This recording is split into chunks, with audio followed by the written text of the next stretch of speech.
A scorched landscape, blood-red skies. A fractured Iron Man helmet lies half-buried in dust. A shadowy figure picks it up. Its eyes glow, but not in red. They shimmer blue.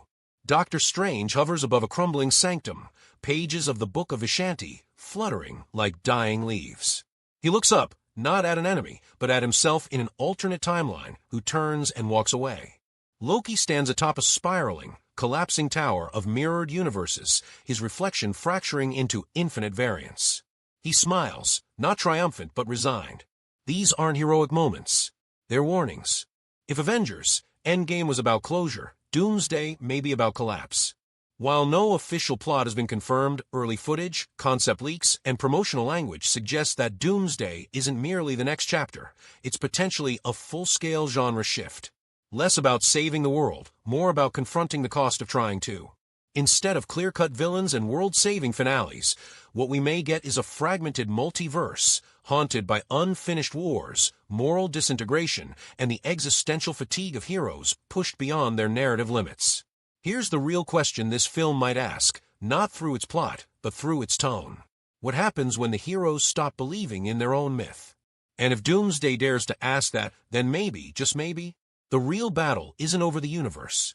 It's over whether hope still means anything at all. At the time of writing, Marvel Studios has not officially confirmed the director of Avengers Doomsday, though rumors have floated between returning veterans and bold newcomers. Yet, no matter who's behind the camera, this project is not arriving in a vacuum.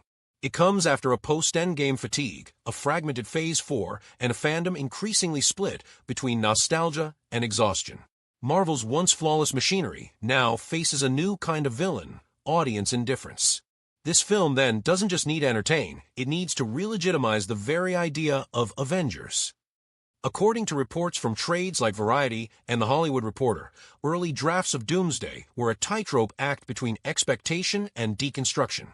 Should it continue the multiverse madness introduced in Loki, No Way Home, and Multiverse of Madness? Or should it contract back to a grounded emotional core, like Endgame? Several industry insiders suggest that Marvel toyed with both, leading to a complicated writing process involving multiple screenwriters and timeline reversals. Reshoots were also rumored, possibly related to actor availability shifts or real-world controversy involving talent. Some characters who were once center stage are now absent or permanently retired. Others, like Shang-Chi, Kamala Khan, Ms. Marvel, and Ghost, seem poised to carry thematic weight rather than franchise clout. In that sense, Doomsday might not be an ensemble film in the traditional sense. It could be a tapestry of unraveling narratives, exploring the final strands of identity, responsibility, and sacrifice. Dr. Doom, if confirmed as a central figure, represents not just a villain, but a philosophical counterpoint to everything the Avengers once stood for. Where Infinity War built a moral equation around the logic of loss, and Endgame proposed resurrection through unity, Doomsday seems to challenge the premise of resolution itself. The Avengers won't just face a new enemy.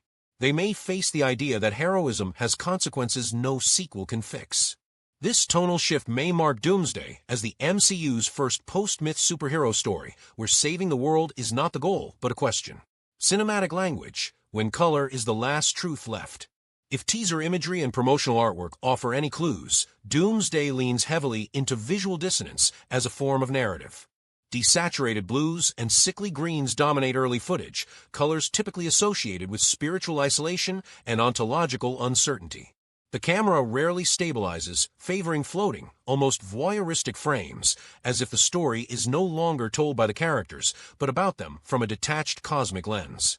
When action scenes do erupt, they seem to be shot off-axis or in mirror perspectives, emphasizing the unreliability of time, identity, and cause-effect.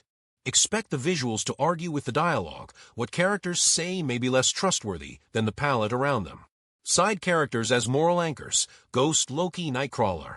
In past Avengers films, the emotional anchors were clear. Cap represented duty, Iron Man embodied ego to sacrifice, Natasha carried quiet pain. In Doomsday, those functions seem absorbed by characters who once lived in the periphery. Ghost, Ava Starr, once a glitch in a quantum experiment, now perhaps a mirror of those lost between timelines. Her moral arc likely revolves not around redemption, but around detachment. What does it mean to refuse the hero's call? Loki, not as trickster this time, but as observer. Having died and been reborn too many times, his arc may now be about bearing witness to collapse, not preventing it. Nightcrawler, if included, as rumored a deeply spiritual figure, often marginalized in action-heavy scripts, could now offer a soft, faith-based perspective in a narrative overrun by multiversal doubt. Together, these characters aren't fixers. They're emotional barometers, telling us not what to cheer for, but how much has already been lost. Symbolic design, philosophy hidden in architecture. Early concept art shows ruined sanctums, shattered shrines, cities built atop decaying timelines. In visual terms, Doomsday seems to lean into spatial entropy.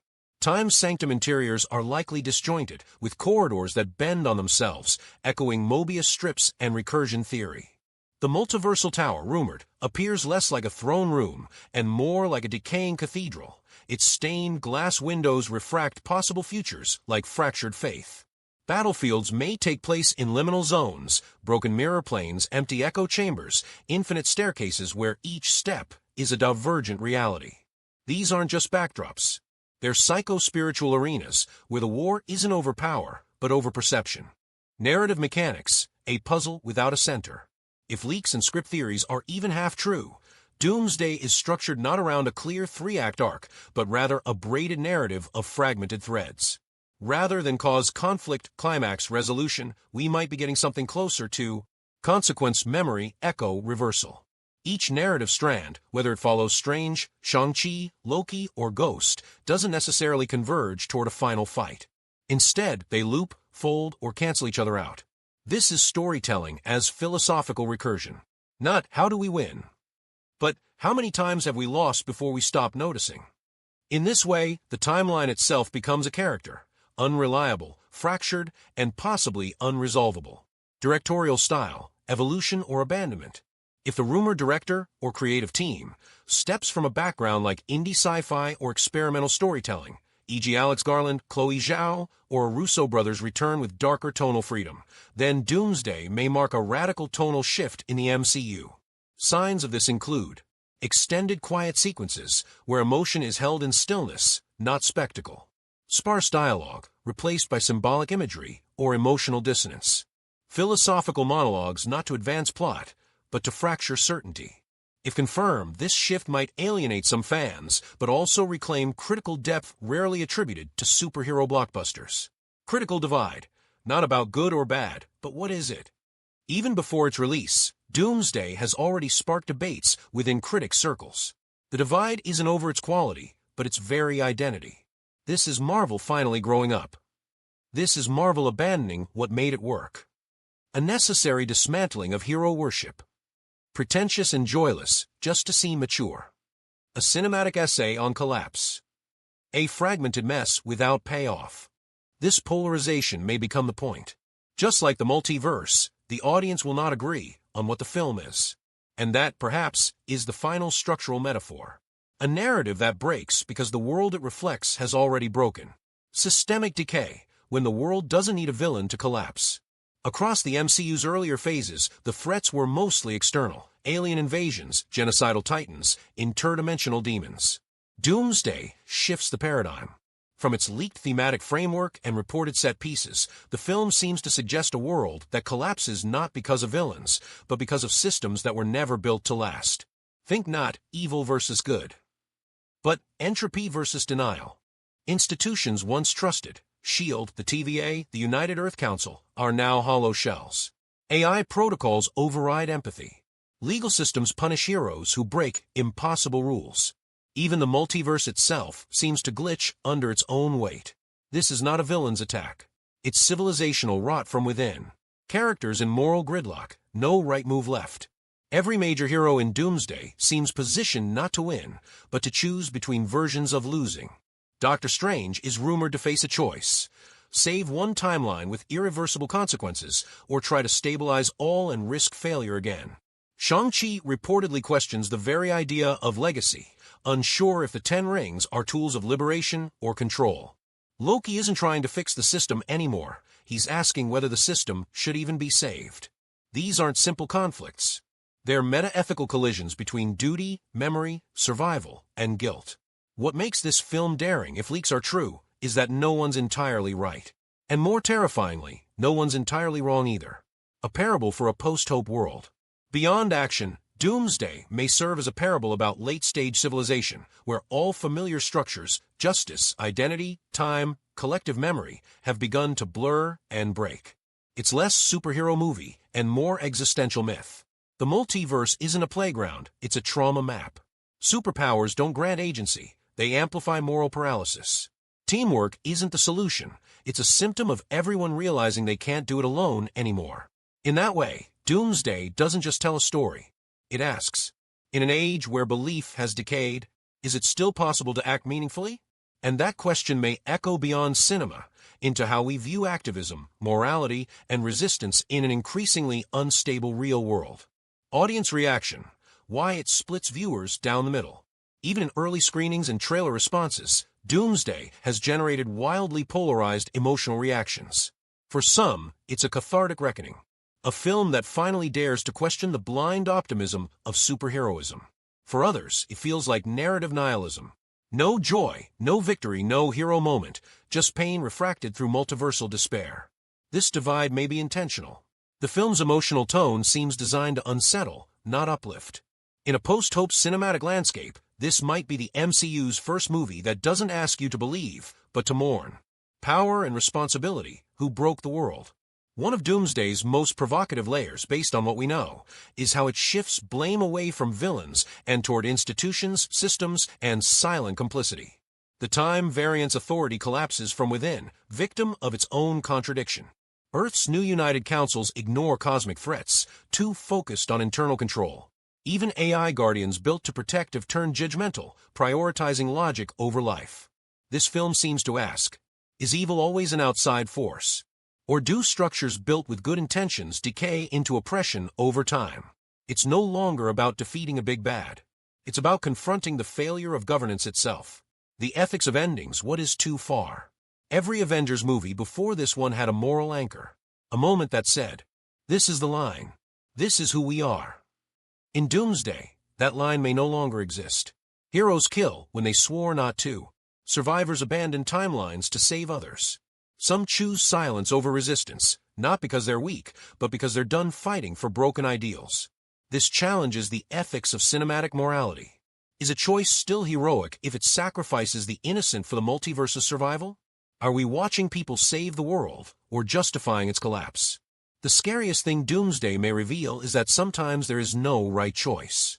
Only the least monstrous path forward. And in that revelation, it holds up a mirror, not just to its characters, but to us. Predictive crisis, fiction as a reflection of our unstable present. Although Doomsday is a superhero film, it may resonate more as a paranoid mirror of real-world dysfunction. The multiverse fracturing? Think of globalized systems unraveling, economic instability, ecological feedback loops, algorithmic polarization. Institutions collapsing from within? A reflection of governments, courts, and even digital platforms losing credibility. Heroes paralyzed by impossible choices? Echoes of modern leaders stuck between ethics and optics, action and paralysis. This isn't prophecy. It's hyperreal allegory. A universe where every solution creates two new problems. Where every timeline demands sacrifice. And where every hero is too tired to believe they're making a difference. It feels familiar because in many ways, it already is. Preventative vision, when film suggests more than it solves. Unlike earlier Marvel entries that provide catharsis, Doomsday may not offer a way out. Instead, it models something else, how to exist inside collapse. What we might see is characters choosing small moral victories, even when no one's watching. Moments of resistance not to win, but to bear witness. A refusal to escape into fantasy, and instead, a gaze that stares straight into disintegration. This is not a roadmap. It's a survival language. By embracing emotional ambiguity and moral contradiction, Doomsday doesn't save the world. It tells us, even if the world breaks, you don't have to. Endurance as heroism, a new definition of strength. In Doomsday, traditional power, fists, lasers, portals, becomes less meaningful. Instead, power shows up in Ghost staying present in a timeline she could have abandoned. Loki refusing to manipulate for once, choosing quiet observation over control. Shang-Chi standing for those left behind, even as the world resets without them. These aren't grand gestures. They're small acts of spiritual defiance. In a world where collapse seems inevitable, choosing to remain empathetic, grounded, and morally stubborn may be the final form of superheroism we have left. Cultural fallout, memes, backlash, and canon rewriting.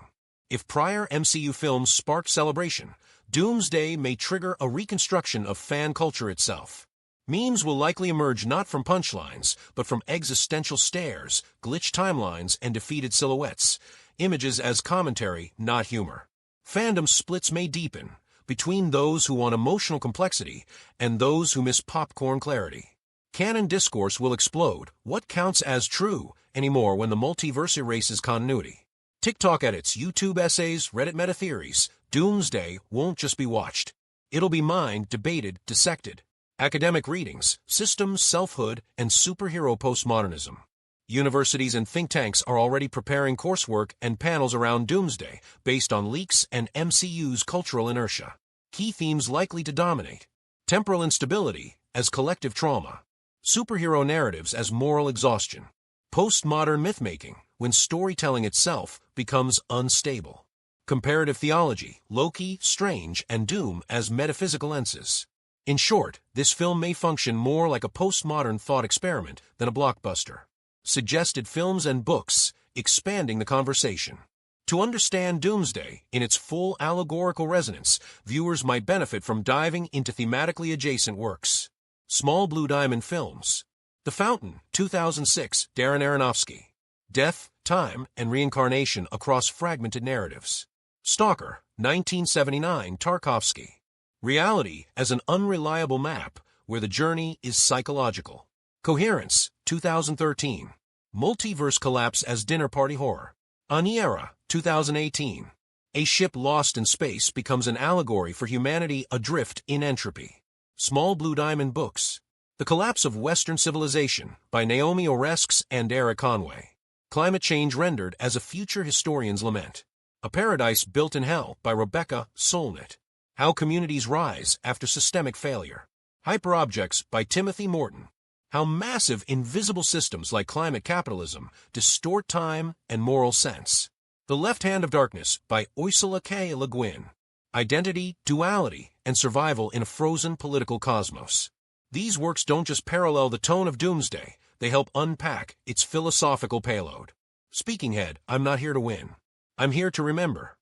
If the rumors are true, that line, spoken not in triumph, but in quiet ruin, might become the signature quote of Doomsday. It reframes heroism not as conquest, but as witnessing. Not as fixing, but as refusing to forget. In a world obsessed with victory, this film whispers something braver. Some things aren't meant to be saved. They're meant to be understood. Question mark, what if? What if this movie had chosen a neat ending? What if everyone came back? If time was repaired? If the multiverse snapped clean and heroes flew home? Would it still matter? Or would it have betrayed the most uncomfortable truth of all? That even gods can undo the damage. If the system they protect was never just to begin with. Backhand index pointing right, drop a single emoji in the comments that best captures your feeling. Was it awe? Was it dread? Was it silence? Because sometimes the only response to witnessing the end is the simplest one.